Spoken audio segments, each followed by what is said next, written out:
Lately sa mga video pinopost ko, napakadami ko nakukuhang comment na ganito.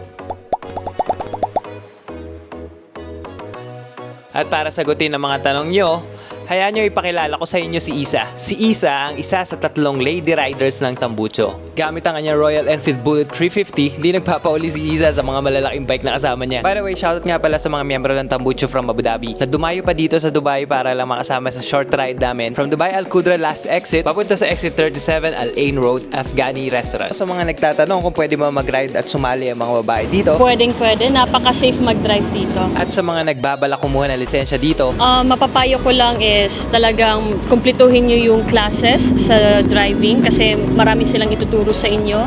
Then full gear all the time, ride safe, and pinaka-importante mag-join kayo sa Tambucho. sayang nga lang at hindi nakasama yung dalawa pa nating member na babae. Pero I'll make sure na makikita at makikilala nyo sila sa next videos ko.